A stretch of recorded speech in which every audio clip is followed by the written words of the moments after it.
Okey, baik.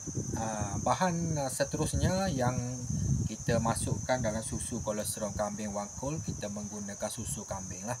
Okey, susu kambing ni dia mengandungi protein susu, dia membantu menguatkan tulang, bagus untuk meningkatkan kesihatan kulit dan rambut. Susu kambing ni dia lebih mudah dihadam, dia juga rendah risiko alahan lah. Okey. Susu kambing ni juga dia kaya dengan nutrien, contohnya magnesium, vitamin A, vitamin B2. Okey. Dia mengandungi kandungan laktosa yang rendah. Okey, dia bertindak sebagai ejen metabolik yang baik. Ia juga membantu menghalang keradangan. Okey, ia juga membantu meningkatkan kesihatan otak dan minda. Okey. Susu kambing ni dia sebenarnya berdasarkan kajian dia lebih baik daripada susu lembu. Okey. Dan antara khasiat-khasiat lainnya dia membantu meningkatkan daya kepekaan tumpuan dan ingatan.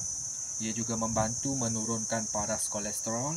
Ia juga baik untuk kesihatan ibu hamil dan kandungan lah. Okey. Ia juga mengandungi nutrisi untuk tulang yang kuat.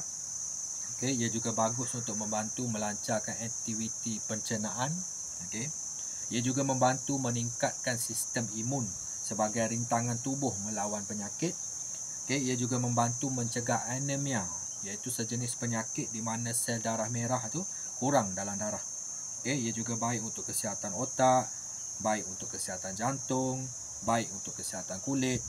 Ia juga membantu meningkatkan sistem imun dan ia juga membantu mengimbangi pH dalam tubuh badan. Itu antara khasiat-khasiat yang susu kambing yang ada dalam susu kolesterol kambing wangkul.